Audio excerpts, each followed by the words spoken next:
essa é uma discussão que nós temos que fazer com muita serenidade, com muita propriedade, com muito equilíbrio, qual é o perfil hoje, né, do nosso trabalhador e do nosso empreendedor. O que a juventude brasileira, o que o trabalhador brasileiro quer hoje, ainda que a gente possa falar, eu não concordo, para que a gente possa fazer políticas públicas de uma forma mais direcionada. Isso nós estamos trabalhando em relação a isso. Inclusive, Tereza, Daphne e Marcelo, e eu tenho batido nessa tecla, a discussão serena e equilibrada do fim da escala 6 por 1, Esse é um que é uma pauta importante, inclusive lembrando por que hoje os jovens, os trabalhadores não querem mais carteira de trabalho. Eu sei que é um tema complexo, caberia um programa só do Bom Dia 247, mas eu acho que o Cânio trouxe essa questão que me permite a gente trabalhar isso com muita responsabilidade. Está chegando a hora, ou até já passou da hora, da gente entender o que o trabalhador brasileiro hoje quer, o que esse jovem que está entrando no mercado quer, o que essa geração de 35 anos para baixo quer, porque hoje eles estão preferindo sair do mercado formal e ir para a informalidade,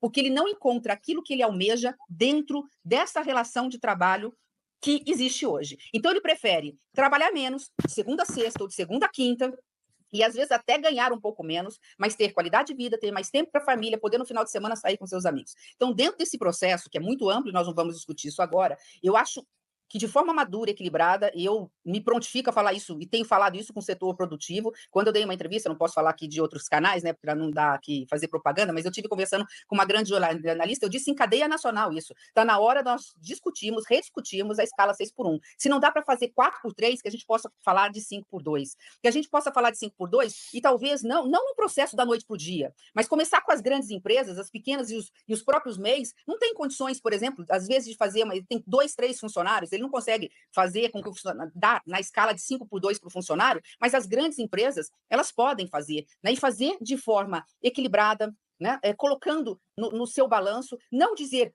isso vai tirar, vai diminuir o PIB brasileiro, nós vamos entrar em recessão, como eu já vi gente falando. Desculpa eu estar apenas colocando elementos na mesa, mas é o momento da gente, o governo do presidente Lula agora entrou no processo, o presidente em rede nacional, Marcelo, falou recentemente, está na hora de discutirmos com responsabilidade o fim da escala 6 por 1, e é isso, né, com equilíbrio, sem preconceitos ou preconceitos, para que a gente possa avançar e mostrar para o próprio empresário que ele vai ganhar com isso, não é só o trabalhador. Bom, ministra, seu som desligou, seu microfone desligou sozinho. A senhora está sem som, tá? Deixa eu ir para aproveitar que a senhora entrou no 6 por 1. Ontem eu frequento aqui em Laranjeiras o Chorinho da Praça São Salvador e encontrei as bordadeiras, essas que fazem bordados, linha do Rio, fazendo, eu até mandei para a Daphne, se ela quiser mostrar a imagem, os crachás de 6 por 1. É uma ideia que pegou na sociedade.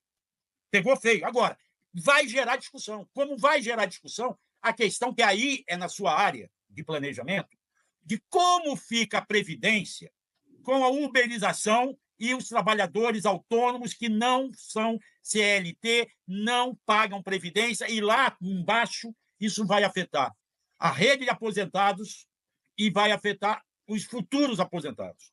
Como resolver esse problema? Bom, Marcelo, perfeito. Isso me faz colocar uma outra coisa na pauta fundamental, né? E a gente já está discutindo planejamento, já há algum tempo aqui na conversa hoje aqui do Bom Dia 247, né? Porque assim, o Ministério do Planejamento e Orçamento, eu falo assim que eu tenho 2 ministérios, do presente e do futuro. O do presente é como pagar o café da manhã, o almoço e jantar, que é o orçamento, né? Como resolver o problema hoje, né? Como não deixar o paciente morrer, que são todos nós, cidadãos brasileiros. Essa é a minha responsabilidade enquanto ministra do Orçamento. Não pode faltar dinheiro para políticas públicas, ao mesmo tempo que eu não posso gastar mais do que arrecado, senão se impacta, né, os juros e vem inflação pela frente. E a inflação é o pior dos impostos para os mais pobres. Mas, ao mesmo tempo, isso a gente está fazendo desde o primeiro dia do governo do presidente Lula, é planejar o futuro. Como que vai ser o Brasil em 2030? Como será o Brasil em 2035? Então, entre outras coisas, a gente vai entregar esse ano, o presidente Lula vai entregar a estratégia do Brasil 2050. Que Brasil nós teremos nos próximos anos? Baseados nos estudos do IBGE, baseados no trabalho do IPEA e ouvindo a sociedade brasileira. É uma estratégia que traz, entre outras coisas, e aí eu vou direto à sua observação, Marcelo, num dos guarda-chuvas, e são 4 grandes temas, a questão da demografia. Hoje somos 210 milhões de brasileiros, ainda vamos crescer um pouquinho antes de parar de crescer, seremos 220 em 2040, 42, e vamos cair, mas com dado alarmante. O Brasil está envelhecendo mal, porque o Brasil está envelhecendo antes de ficar rico enquanto nação. O Brasil está envelhecendo antes de distribuir renda. O Brasil está envelhecendo antes de falar de PIB per capita. A gente fala muito, o PIB do Brasil cresceu 3%. Ótimo. 2 anos consecutivos, isso não acontecia há muitos anos. Só que o importante nós precisamos ter um PIB per capita, ou seja, a riqueza individual de cada cidadão brasileiro em níveis europeus. Como fazer isso? Então, essa estratégia 2050 trata, entre outras coisas, até para evitar uma nova reforma da Previdência para os próximos anos. Então, essa estratégia está sendo feita com muita técnica, ouvindo todos os setores da sociedade. Foi 1 ano de trabalho ano passado dentro de todos os ministérios do governo do presidente Lula, ouvindo técnicos, e agora estamos em cada estado brasileiro ouvindo, dos jovens aos mais idosos, do sindicalista ao grande empresário. Estamos ouvindo a sociedade e vamos entregar a estratégia do Brasil que queremos nos próximos anos. E esta questão que você apontou, ela aparece nos questionários, ela aparece nas respostas e ela vai aparecer em forma de soluções. Ela vai aparecer em forma de sugestões. Eu ainda não posso falar disso porque o trabalho não está acabado, muita coisa está sendo desenhada e discutida, mas, entre outras coisas, coloca-se a questão da produtividade e entender o novo conceito de produtividade para os nossos jovens e nossos trabalhadores. Para a gente ter um PIB dobrado, ou seja, se o PIB per capita de um indivíduo é algo em torno de R$ 3.000 mês, tá? E a gente quer dobrar esse PIB, né, para 5.800, para 6.000, a gente precisa, entre outras coisas, isso está aprovado, aumentar o tempo, os anos das nossas crianças e dos nossos jovens nas escolas. Passar para 13 anos e meio, sendo que hoje a gente tem algo em torno de 11 anos e meio, 12 anos. E daí por diante. É muita coisa, não vou aqui me delongar, eu estou monopolizando demais aqui o tempo de vocês, né? A gente está aqui já falando há algum tempo na conversa, mas a gente está tratando essa questão demográfica aliada à questão previdenciária dentro dessa estratégia 2050.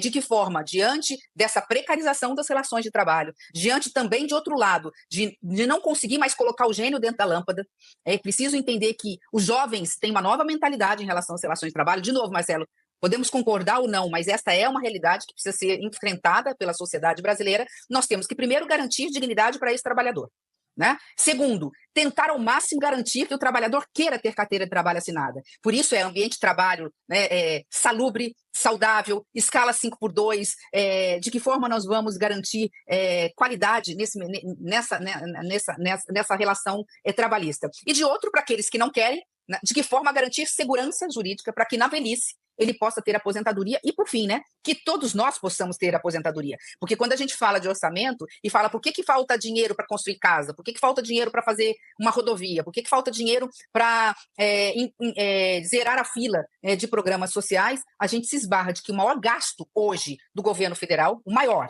indiscutivelmente e muito longe dos demais, é com gasto previdenciário.